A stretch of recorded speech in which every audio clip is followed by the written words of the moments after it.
آپ کر رہے ہیں۔ بات آپ سے کرنا چاہتا ہوں خوشخبری کی بات۔ میں نے بہت زمانہ اور بہت دور دیکھا جس کے اندر ہم اپنے آپ کو کبھی کسی چیز پر اور کبھی کسی چیز پر ملامت ہی کرتے رہے، مگر وہ خوشخبری کیا ہے، اس کی بنیاد کیا ہے؟ جب وہ بچہ پاکستان کا 74 سال پہلے پیدا ہوا تو یہ تو اب اس کی جوانی آئی ہے، اس نے سیکھا، اس نے ٹھوکریں کھائیں، کہیں آزمائشوں سے گزرا، اللہ کا شاکر رہا۔ تو اس 74 سال میں ماضی قریب کے 3 خوشیوں کی بات آپ سے کرنا چاہتا ہوں، آزمائشوں کی بات کرنا چاہتا ہوں جس میں سے آپ گزرے، اور پھر پچھلے سال کی بات آپ کے سامنے رکھنا چاہتا ہوں جس میں سے آپ گزرے۔ تو پچھلے 74 سال میں بہت ساری مشکلات تو تھیں، مگر ایک چیز کے اندر بہت بڑی کامیابی آپ نے حاصل کی، اور میں مسلح افواج کا اور ان پاکستانیوں کا جنہوں نے اس کے اندر قربانیاں دیں ان کو خراج تحسین پیش کرتا ہوں، وہ ہے دہشت گردی کا مقابلہ۔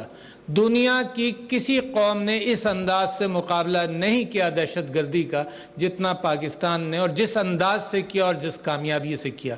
اس معاملے میں آپ نے دنیا کو سکھایا کہ دہشت گردی کا مقابلہ کیسے ہوتا ہے، اور آپ پھر اپنے مغرب میں دیکھیں کہ بہت سارے ملک اور بہت سارے مسلمان اور بہت سارے ممالک اس کا مقابلہ کر نہیں سکے اور پریشان رہے۔ دوسرے، یہ پہلی بات میں آپ کو کہہ رہا ہوں جو آپ نے سیکھی۔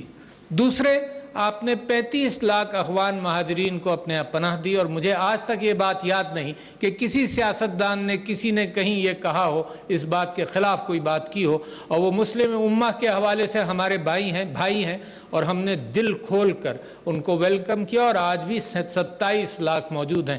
اس کا ذرا سا موازنہ کیجئے آج کل مغربی ممالک کے اندر، جہاں مہاجرین کو 100 مہاجرین کو بھی پناہ دینے کے لیے تیار نہیں ہے، غرق ہونے دیتے ہیں سمندروں کے اندر، مگر پناہ دینے کے لیے تیار نہیں ہے۔ یہ آپ کی جیت ہے، یہ آپ کے کردار کی نفاست ہے، یہ وہ کردار ہے جو میرے نبی صلی اللہ علیہ وسلم نے اس بات کو مسلم امہ کو سمجھایا۔ یہ آپ کی دوسری جیت تھی۔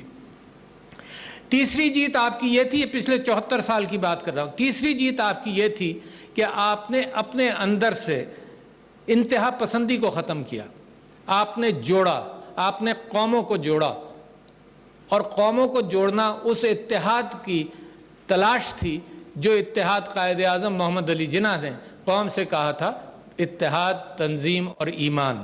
تو آپ نے اپنے ہاں انتہا پسندی ختم کی، اور اس کا نتیجہ آپ نے دیکھا پچھلے سال جب بھارت نے پاکستان پر حملہ کیا تو آپ نے نتیجہ دیکھا کہ ان تینوں وجوہات کی بنیاد پر، اور عمران خان صاحب نے جو امن کے اعتبار سے پیغام دیا تھا بھارت کو، ان تینوں باتوں کے ساتھ جو آپ نے سیکھا، سارا پاکستان امن چاہتا تھا، پرائم منسٹر نے امن کا پیغام دیا، سارا میڈیا امن چاہتا تھا، لہٰذا اور باؤنڈری کے دوسری طرف ہمارے مشرق کے اندر سارا میڈیا، سارے لوگ، سارے سیاستدان جنگ کی بات کرتے تھے، تو لہٰذا قوم نے سیکھ لیا۔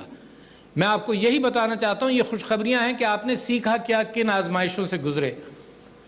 اب آتے ہیں پچھلے 2 سال اور پچھلے سال خاص طور پر، قوم نے عدلیہ سمیت، ساری قوم نے، حکومت سمیت، پارلیمنٹ سمیت، ایک کرپشن کے خلاف بھی ایک علم بلند کیا۔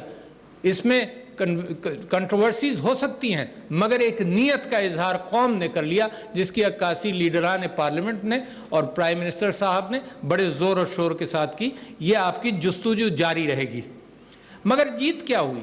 یہ کورونا وائرس کا مثال کے طور پر حملہ ہوا پاکستان پر اور دنیا بھر میں۔ اس میں دنیا لاک ڈاؤن کی طرف گئی، اور پرائم منسٹر صاحب نے اور NCOC کی مدد سے پرائم منسٹر صاحب نے یہ فیصلہ کیا کہ ہم وہ لاک ڈاؤن نہیں کر سکتے اپنی قوم کی فکر کرتے ہوئے، اپنے غریبوں کی فکر کرتے ہوئے، جس سے معاش کا بہت سخت نقصان ہو اور بھوک میں لوگوں کی جانیں جائیں۔ اچھا، یہ ڈیٹا بیسڈ بات نہیں تھی، یہ تھی اپنی خواہش کے مطابق اور اس درد رکھنے کے مطابق کہ جو عوام کا سربراہوں کے دل میں ہونا چاہیے۔ اور میں یہ ڈیٹا کے اوپر اور عزم کے اوپر ایک بات کرنا چاہتا ہوں کہ طارق بن زیاد کی مثال میں دینا چاہتا ہوں کہ طارق بن زیاد جب اسپین کے اندلس پہنچے اور اسپین میں پہنچے تو انہوں نے اپنی کشتیاں جلائیں،